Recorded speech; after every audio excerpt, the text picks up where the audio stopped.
Hey, Tom No from Atomic Enrollment. So today we're gonna do things a little differently. Most marketing agencies, sales agencies only talk about the big successes and the successes they have. Of course, we do too. But today we're gonna talk about the opposite. We don't have a 100% success rate. We're gonna be honest. We're gonna be really honest in this video and show you behind the scenes what goes on. Like I said, we don't have a 100% success rate and we don't win them all for our clients. So today we're going to be talking about, basically we identified 4 points of failure when we do fail with clients. And like I said, today it's going to be an honest session. So looking back at times when we did fail with a client, we identified 4 points of failure, and that was the common theme across all the clients we did fail with. So we're going to show you what those 4 points are, and if we ever have a chance to work together in the future, or whether you work with another company, this is going to allow you to get ahead of these problems so you can be successful. So all right, let's dive into it. So always the first point we identified is expectations. The client and us was on completely different pages in terms of expectations. And usually those expectations are around 2 things: the amount of results and the time it takes to achieve those results. 2 things. So I'll give you a very crude example to make this situation clear.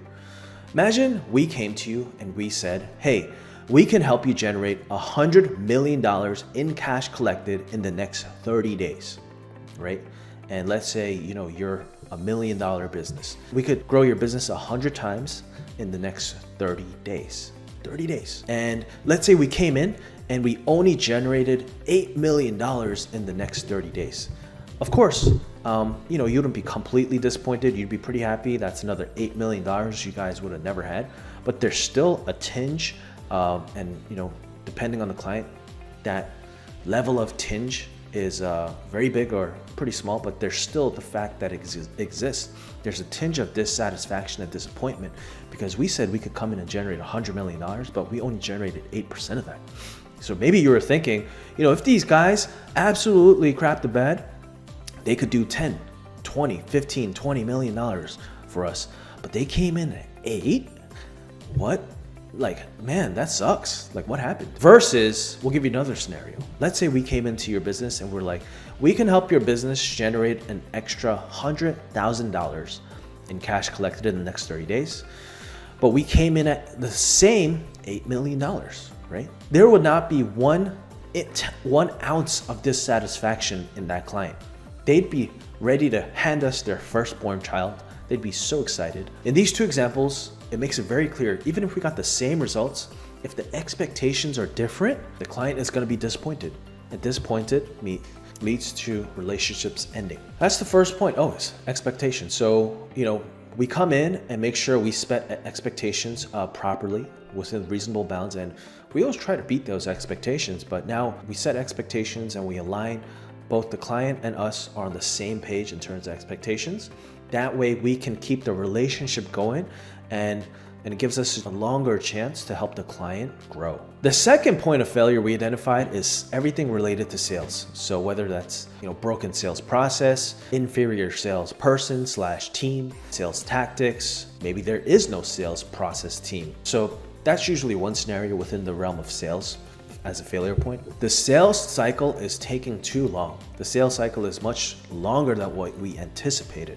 That ties into expectations as well. If we had an idea of this sales process should take about 30 days, but actually takes 90 days, we're dissatisfied and the client is dissatisfied, right? Some programs offers the sales cycle is longer than others. So let me give you an example. So let's say if it's a software development training bootcamp, it trains people with no software experience, and within 8 to 12 months, you become a brand new software development engineer. Get a whole new job, a nice job, but it's completely unrelated to what you're doing.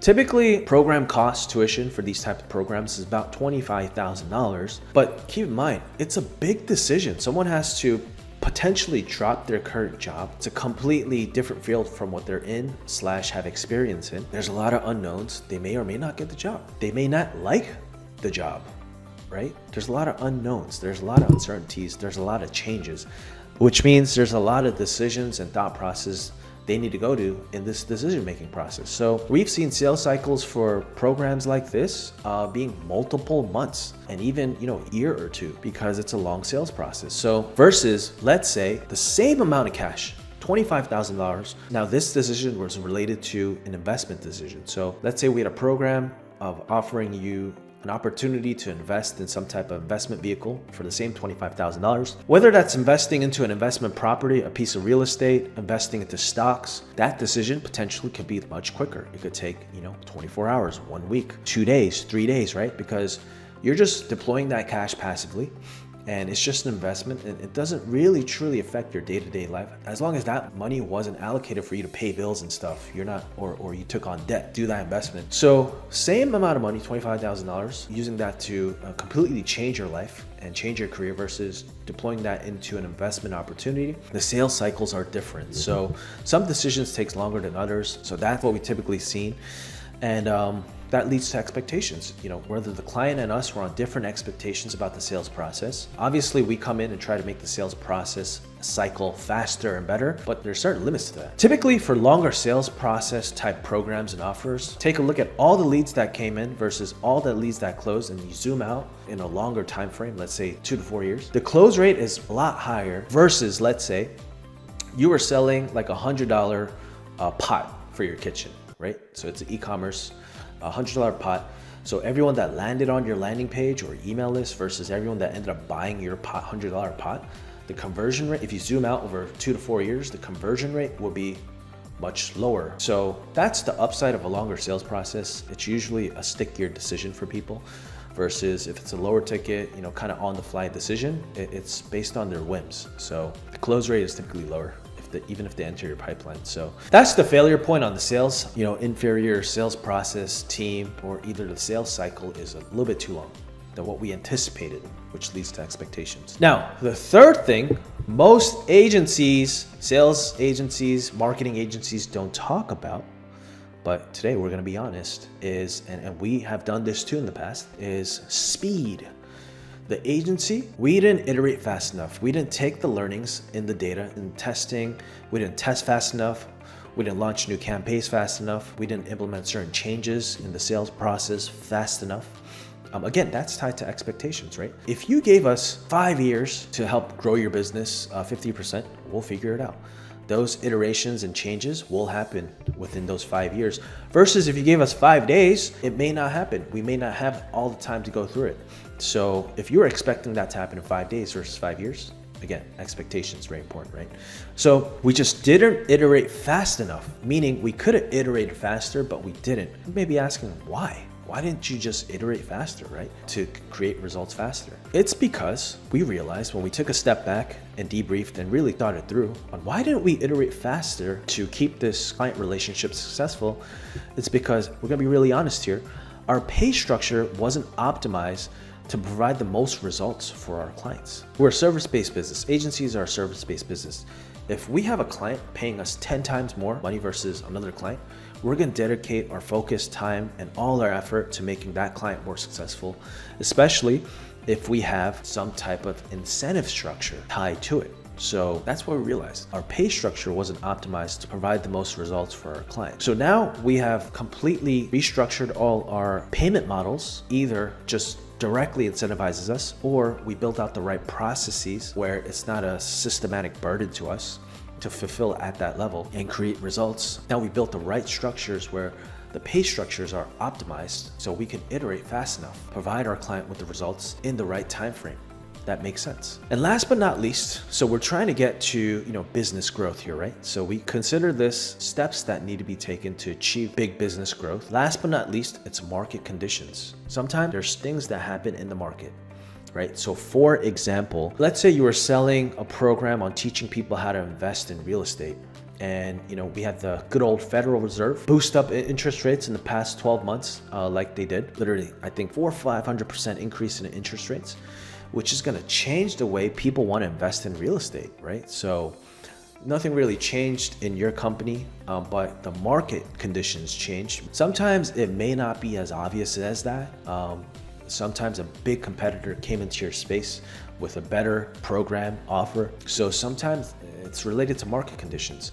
That means your offer and your program needs to be adapted, right? An example for a trade school is, let's say you had a program that taught military veterans some type of trade, whether it's learning how to do software development, data analytics, learning how to become, some type of technician.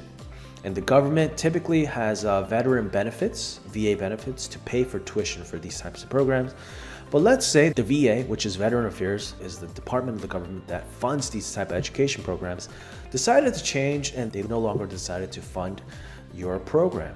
That's a change in market conditions, right? During the pandemic, a lot of these classes that were funded by the government were in person, but due to the pandemic, it was no longer allowed. So government funded programs that were virtual, which was a benefit to a lot of boot camps. But as the pandemic ended, they ended those terms, meaning your class had to be in person now. It could be no longer virtual, meaning it limited your opportunity and market, because with the government paying for virtual programs, you could acquire students from all over the country.